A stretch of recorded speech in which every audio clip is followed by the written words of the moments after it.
Buenas tardes, mi nombre es Néstor Giovanni García Rivera, estudiante de la especialización en Derechos Humanos y Territorios de la Universidad Autónoma de Occidente en la materia Derechos Humanos y Derecho Internacional Humanitario.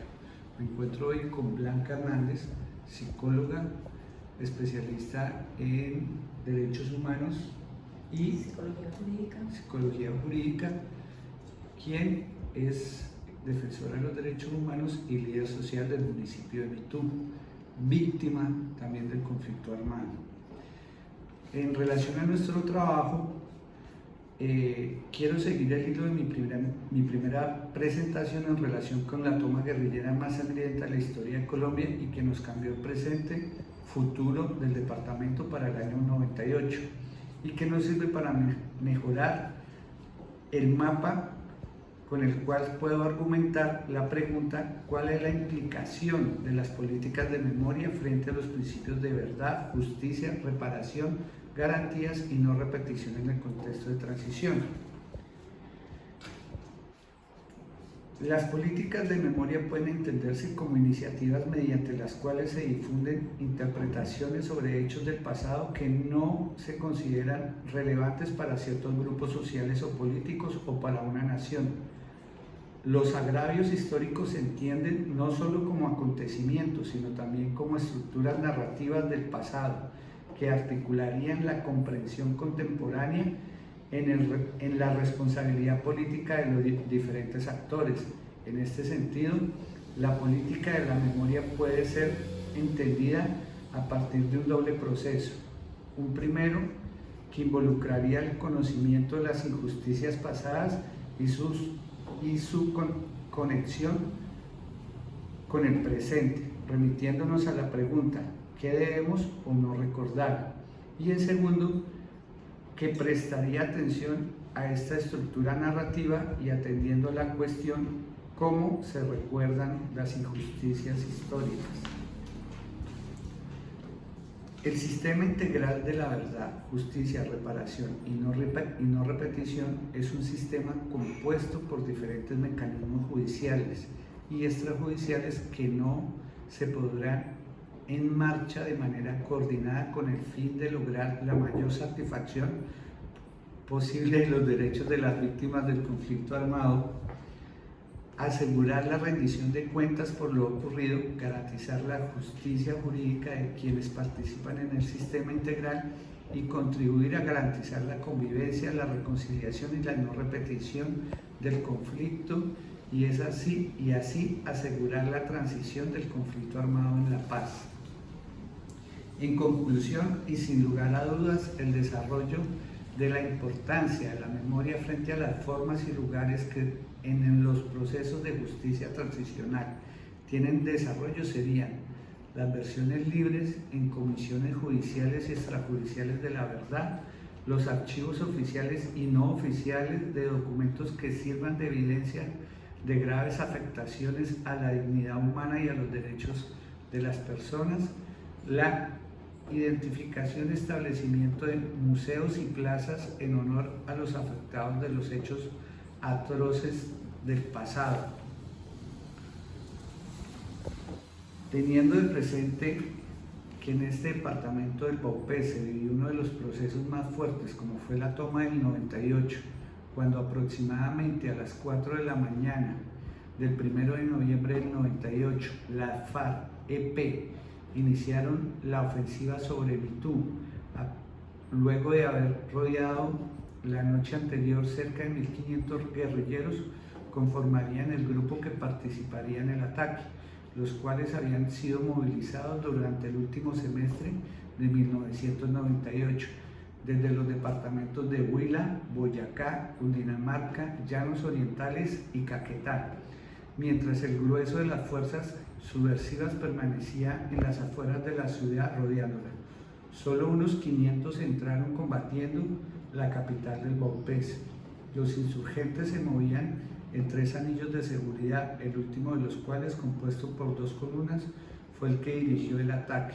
La ciudad en este momento contaba con cerca de 13.000 habitantes, 6.000 de ellos en el casco urbano y solo 120 uniformados de la policía, para defenderse, entre ellos 5 oficiales, 2 suboficiales, 77 patrulleros, 6 agentes y 30 auxiliares de bachilleres, guarnición que estaba al mando del coronel Luis Mendieta. Atrincherados cerca del aeropuerto y en los alrededores del colegio José Eustacio Rivera, los guerrilleros desencadenaron un ataque sobre el comando de la Policía Nacional, con fuego de fusil, ametralladoras, granadas de mano, lanzagranadas MGL, morteros calibre 60 y cilindros de gas cargados con explosivos. Tras 12 horas de combate, se dispararon 144.000 cartuchos de fusil contra cerca de 90 policías en la estación. Alrededor de las 4:30 de la tarde, los hombres de las FARC coparon las posiciones, matando a 16 miembros de las fuerzas gubernamentales y capturando 61, entre ellos el comandante de la policía, coronel Luis Mendieta. Este pequeño relato lo hago para comprender nuestra pregunta e invitar a Blanca, conocedora de este departamento de las políticas públicas, para que ella nos colabore en este tema. Blanca, ¿tú crees que se ha cumplido por parte del gobierno, más exactamente en este departamento, con las políticas de memoria frente a los principios de verdad, justicia, reparación, garantías de no repetición en el contexto de transición?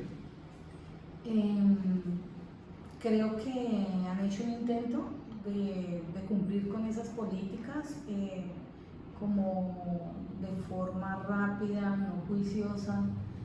Lo han hecho como con ese afán. Tendrían que recopilar testimonios, ver la información verídica, y pues como acá no teníamos nada, pues eso se ha ido quedando. Entonces el proceso de memoria y estas políticas pues no han sido aplicadas de forma adecuada, en el sentido pues de la verdad.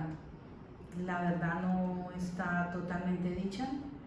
Hay muchas personas afectadas que en estos momentos están esperando ser escuchadas, ser atendidas y saber dónde están sus familiares, qué le van a resarcir sus daños. En cuanto a justicia, pues si no hay verdad, ¿qué justicia va a haber? La reparación ha sido lenta, realmente se pusieron muchos obstáculos para las personas en el sentido de la reparación económica de sus bienes perdidos y de la reparación emocional, ni qué hablar, porque no han habido esos procesos juiciosos que atiendan a las víctimas como deberían atenderlos, ¿cierto? Y pues con respecto a las garantías de no repetición, pues la sensación de las personas es que en cualquier momento va a volver a pasar lo mismo. Seguimos viviendo en una necesidad absoluta, en una desconexión del Estado. Nosotros estamos muy lejanos, pero el hecho de que estemos territorialmente lejanos no significaría que no hubiera una presencia efectiva del Estado, y eso estamos teniendo todavía. Entonces, mira todo lo que conlleva un proceso de memoria. Blanca, ¿tú crees que luego de 26 años las políticas de memoria juegan un papel importante en el desarrollo y progreso de este departamento? Claro que sí. Efectivamente no se ve nada en los planes de desarrollo. En los planes de desarrollo que han habido hasta el momento no se ve como esa aplicabilidad a las personas víctimas, al mismo territorio que ha sido víctima. Si tú recorres las comunidades del departamento del Baupés, no tienen presencia de salud, o sea, no hay unidades básicas de atención completas, no hay presencia del Estado en el sentido que te decía anteriormente. Entonces, como que si no ha pasado eso y si seguimos en el mismo error, pues eso va a afectar el futuro inmediato, porque realmente no se va a cubrir lo que necesita la población, y ya lo vimos hace poco, que volvieron a reclutar jóvenes de nuestro departamento y fueron asesinados. El sistema educativo tuvo que parar, los docentes no tienen garantías, el sistema de salud no tiene garantías. Entonces inmediatamente eso afecta, luego de 26 años, como si siguiéramos estáticos en el tiempo. ¿Crees que la justicia transicional cumple su papel efectivamente cuando luego de 26 años no se ha llegado a la reparación de las familias afectadas? No está cumpliéndolo en nuestro departamento, quizás en otros departamentos en donde ellos pueden llegar inmediatamente.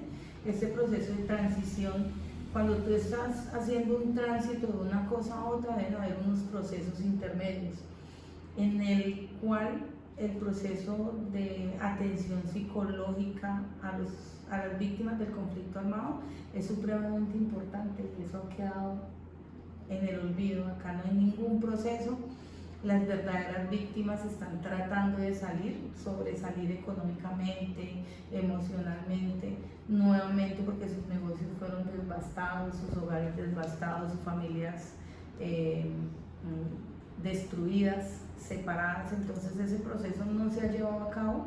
Entonces como que no podemos decir que actualmente sean efectivos el proceso de transición a la paz. Estamos muy lejanos.